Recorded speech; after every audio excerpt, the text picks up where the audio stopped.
Pahakot pa sa kayo yun. Meron nga tayo isang mabilisang hakot dyan. Plaridel to Plaridel lang yan. Pero yung mga gamit nila medyo challenging at nakita nyo naman may second floor kaming maiklian lang.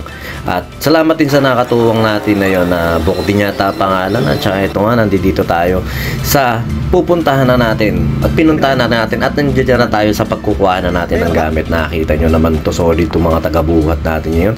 Nakatuwang natin at sabi nga nila, ayan dati si Bok nag-gym yan at ito nga masakit yung pa ako dun sa akin tsinelas. Bumili mo na ako ng tsinelas dyan na maluwag-luwag at ang nabili ko mas lalo nakapagpasakit ng aking paanak ng towa talaga. May tiyanggi pala dyan sa loob ng Roca Village yan. Nakita nyo naman, nag-stroll muna ako habang yung dalawa ay nagbubuhat, nagbababa ng gamit dun dahil nga masakit talaga yung nangyari dun sa aking paa dahil napaltusan ako dahil nagbabasketball ako noon, naka-crocs, parang ganun.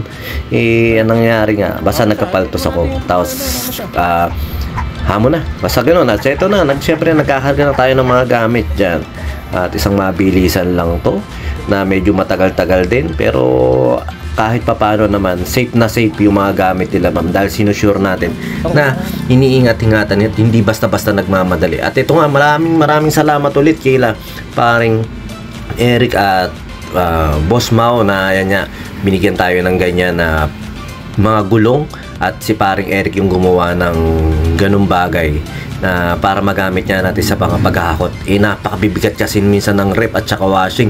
Siyempre, ayaw naman natin mapuwersa yung mga taga-buhat natin, mga kasakatuwang natin sa taga-buhat. Kaya yan, inisipan natin na paano mapapadali yung mga bagay-bagay na kanilang ginagawa. At saka sila boss, napaka habang nagkahakot kami, nakikipagkwentuhan, marunong din siya tumugtog.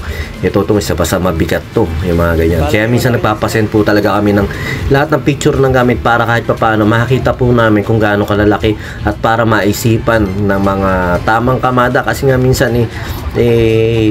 yung malalaki talagang malalaki na mabibigat pa, kaya ayun, kaya nagpapasend talaga kami para kahit papaano makapagbigay naman kami ng angkop na price para kahit papaano sulit din naman yung pagod ng mga kasama natin dahil dinadagdagan at pinamimerienda at pinakakain din natin yan yung mga kasama natin yan. At ito nga, nakikipagharutan pati na arbor na itong humihawak ng bike na yan, yung bike na yan. At ito, papunta na kami ron sa ating pagbababaan. Diyan lang yan sa may Rusi, sa may Plaridel. At saka ito, food trip natin. Ano tawag yan? Pipino.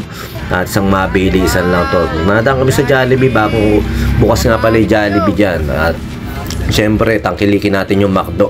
Ayan. Tsaka nandito na tayo sa ating pagpupuntang Iskinita na naman. Di ko alam kung Iskinita tawag dyan. Basta papunta tayo ron sa may burol o sipat, parang ganyan. At saka magbababa na kami ng gamit at maraming salamat sa lahat ng nagpapahakot sa ating nagiging client natin, sa mga nag-i-inquire at marami rin nag-i-inquire na taga-ibang lugar. Sa ngayon hindi pa, pero balang araw at arawin natin maging kagaya rin tayo ng lalamog. Siyempre hindi naman masamang mangarap na balang araw makapag-provide din tayo ng service sa iba-ibang lugar pa at dumami rin yung ating matutulungan. At saka yun nga, nakita nyo naman, ganyan lang ang ginagawa natin. Isang mabilisan lang yan, babaan. Napakabilis lang talaga magbaba kasi nga, time-lapse lang natin to. Tama ba yun? At saka ito nga, ang talagang mahirap lang yung pagkakamada, pagkarga, lalo na yung may mga second floor na pinagkukuhanan. Kaya yun, tinatanong namin at tinalam namin para kahit papano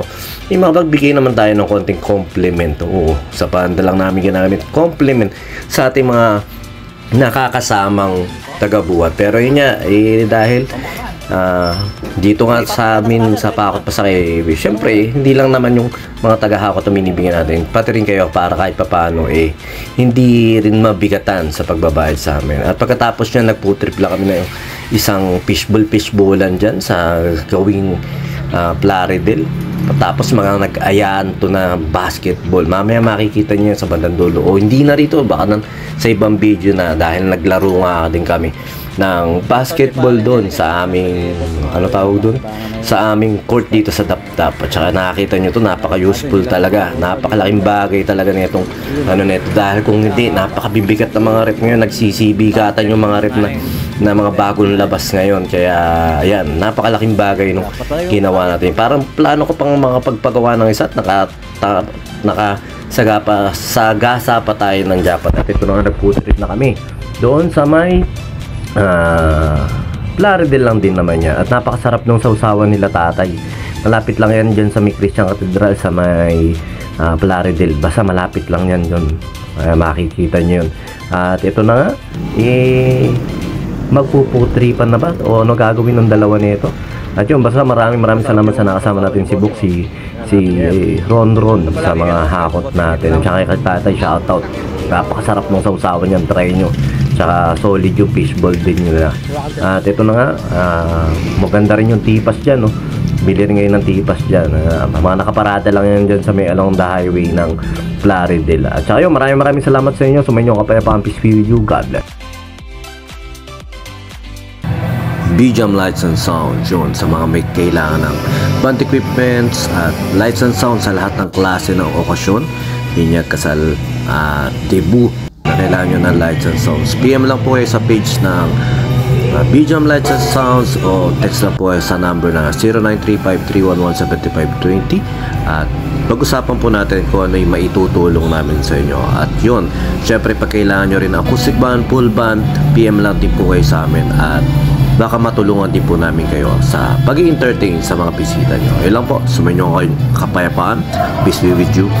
God bless.